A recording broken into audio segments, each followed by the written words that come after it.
Salut les gars, et bah allez, on va commencer tous ces tests. 007, le monde ne suffit pas. Et ben franchement, pour le coup, je suis assez surpris. J'avais entendu beaucoup de mauvaises choses sur ce James Bond. Moi j'ai beaucoup fait GoldenEye avec les amis à l'époque. Et on a laissé un peu de côté celui-là. C'était pas génial, l'autre était mieux, hein. Le GoldenEye était vraiment pas mal. On a beaucoup joué, et là c'est Electronic Arts qui a repris. Et puis on a eu un peu peur de ce que ça allait donner, et au final c'est bien cool. Je pense qu'il est plus axé solo que multijoueur. Donc The World is Not Enough. 007. Alors bah, je vais vous montrer carrément la première mission, on va pas se prendre la tête. 5, 10, 14, il y a 14 missions déjà. Ça a l'air pas mal. Il y en avait plus, hein, je crois, dans le GoldenEye, je sais plus exactement combien. 3 modes de difficulté, donc on va pas se prendre la tête, hein, on va jouer en novice. Les objectifs sont pas compliqués. Franchement, j'ai essayé juste avant. C'était cool, ça donne envie de faire la suite en fait. Alors, faut avoir aimé GoldenEye, hein. Si vous l'avez fait, le GoldenEye, c'est cool, hein. C'est une bonne suite. Enfin, c'est pas la suite de GoldenEye, mais bon, c'est le James Bond qui est sorti après, quoi. Donc graphiquement, il est mieux. Il est vraiment plus calé que le premier. Par contre, le son... ouais, si, les voix sont pas trop mal. C'est vrai que la bande son, par contre, doit être cool, hein, franchement, à ce que j'en ai entendu. Bon, donc je vais vous montrer un petit peu comment ça se passe. Les objectifs sont pas super compliqués. Bon, faut s'y intéresser, et puis ça se passe bien. Donc vous avez plein de petits gadgets. La première mission n'est pas compliquée. Voilà, faut récupérer de la thune anglaise, ça part en couille. Et donc il faut se casser sans tuer personne, ça serait l'idéal. Vous avez plein de petits objets, carte de rendez-vous. Et il faut bien viser pour que ça marche. Ça m'a un peu surpris au début. J'ai utilisé les objets un peu à l'arrache, quoi, et je me suis trop habitué aux jeux d'aujourd'hui, genre PS3, PS4, où c'est trop facile, quoi. Les jeux deviennent de plus en plus faciles, casual. Et là, en fait, ouais, je me suis rendu compte qu'il y avait un truc qui est chiant, qui m'a fait tourner en rond pendant une demi-heure tout à l'heure. Et ben, c'est qu'il faut utiliser l'objet exactement au bon endroit. Et puis voilà. Je me rappelle plus du film. Alors je pense que ça représente assez bien le film. Je sais pas si ça creuse un peu plus l'intrigue ou je sais plus du tout. Ça m'a donné envie de remater le film du coup.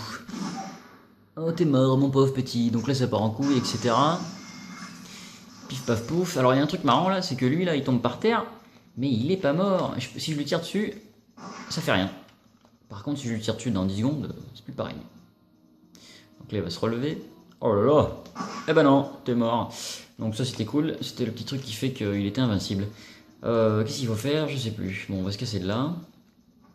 On va déjà dézinguer tout le monde. Alors moi, je l'ai trouvé sympa à jouer. Alors toi déjà, tu dégages, file-moi ton arme. Dégage. Donc ouais, on retrouve exactement ce qu'il y a dans GoldenEye. Du shoot sympa, franchement c'est agréable. Et les armes aussi sont bien modélisées pour l'époque. Don't shoot. Je sais plus. Ah oui, c'est vrai.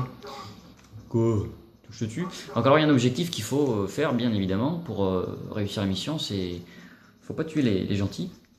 Donc on va les épargner, on va faire super gaffe. En fait c'est ça qui m'a un peu choqué. Il faut vraiment jouer comme il faut.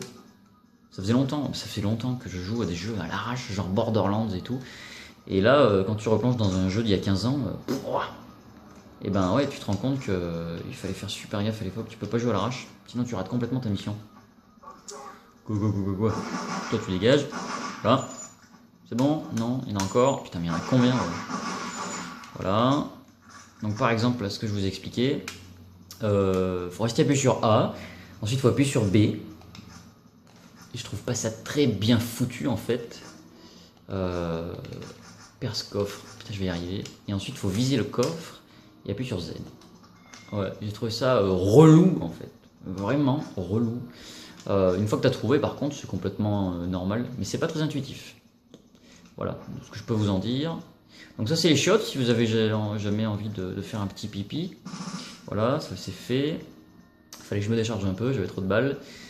Ensuite, alors ça c'est une salle qui sert à rien, c'est marrant. Je trouve ça cool. C'est un espèce de petit piège en fait. Donc vous mettez votre carte à puce, ça ouvre et en fait il y a que des méchants. Voilà. Putain. Et puis c'est tout quoi, ça sert à rien du tout. C'est un vieux piège à la con. Sauf si vous voulez gagner des munitions, si vous arrivez à moins en utiliser que ce que vous en gagnez. Et puis donc cette carte à puce va vous servir à aller chercher la thune, les devises anglaises. Allez, on se dépêche histoire que la vidéo dure pas trop longtemps.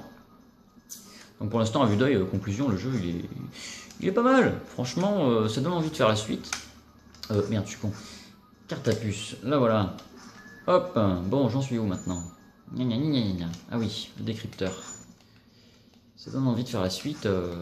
Et je vais remater le film, je pense, moi. Perce coffre, je m'en fous de ça. Voilà. Comme par magie, ça fait le code. Il n'y a plus qu'à prendre la thune et se casser sans tuer personne. Voilà, c'était pas compliqué. Alors vous avez plusieurs moyens pour vous barrer. Soit vous partez à l'arrache et vous vous faites dézinguer. Soit vous y allez mollo, et c'est ce que je vais faire. Voilà, vous descendez les escaliers. L'ascenseur c'est un bon vieux piège encore.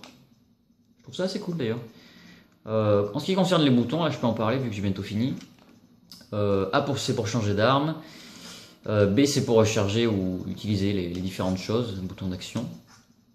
Bas c'est pour, alors le C bas c'est pour se baisser ou se remonter, ça c'est cool, se relever. C gauche, C droite c'est pour faire des pas de côté, donc ça c'est bien pour la baston, c'est vraiment cool. Et en ce qui concerne C haut, c'est pour sauter. Bon, j'ai essayé de sauter tout à l'heure au dessus là, jusqu'ici, je suis mort. Hein. C'est vachement réaliste. Alors bien évidemment, bah voilà, comparé au jeu, je sais pas, Borderlands, tu sautes de là-haut, tu perds un point de vie quoi. Moi là ça m'a tué. Hein. Donc voilà. On va essayer de se barrer sans tuer personne. Je suis pas passé par là tout à l'heure, donc j'espère que je vais réussir sans me faire claquer la tronche. Oh putain, ça commence mal. Bon là on a qu'à tracer. Au secours! Putain, dégage! Eh merde. Faudrait qu'il bloque pas la route, ce serait cool. Voilà, merci. Génial. Allez, on s'en va. Donc c'est en nageant là, c'est en facile, donc c'est pour ça que je me fais pas trop shooter. Et puis voilà, fin de la mission. Bon, ça c'était la première mission. Voilà, c'était pas trop dur. J'ai pas vu la fin du coup, je l'ai pas réussi tout à l'heure. Putain, j'ai une putain de caisse. Ça doit être une Aston Martin, hein, normalement. Donc voilà, ça c'était la première mission, terminée, récupérer l'argent, les pertes, et des statistiques à la fin, précision 41%, j'ai tué 12 personnes, j'ai tiré 53 fois, j'ai joué 5 minutes 16. Et donc il y a plus d'objectifs quand vous jouez en... Alors je vais sauvegarder.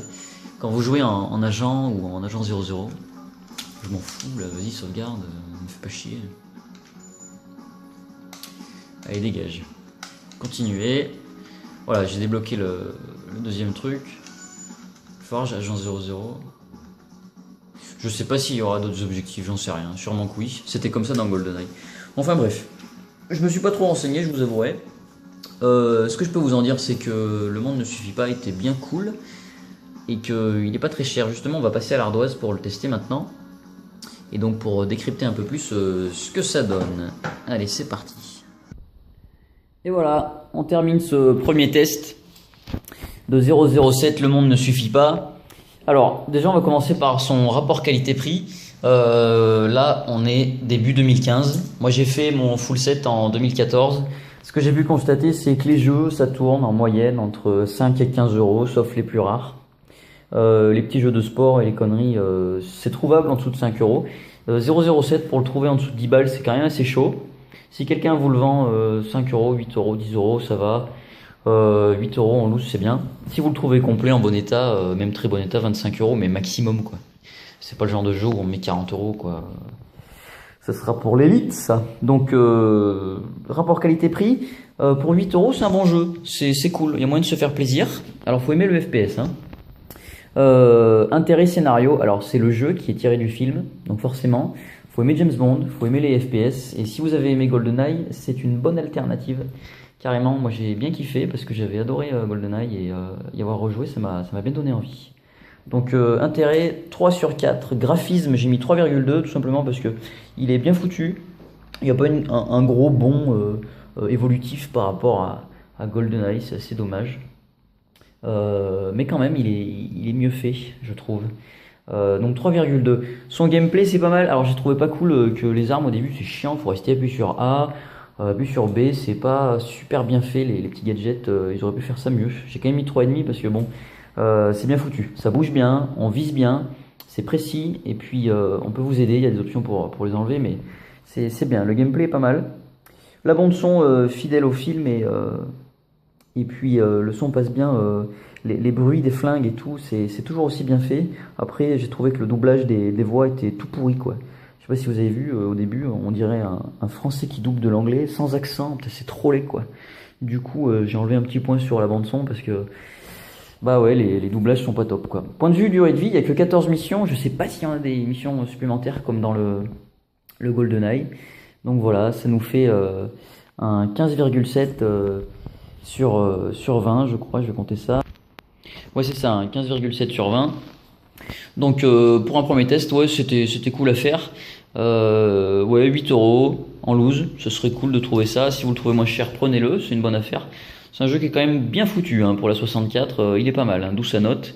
Moi j'ai trouvé ça cool. Si vous avez aimé GoldenEye, il faut foncer. Et puis voilà. Bon, prochain test 1080 degrés, je vous fais ça tout de suite. Et puis à bientôt les loulous. Salut!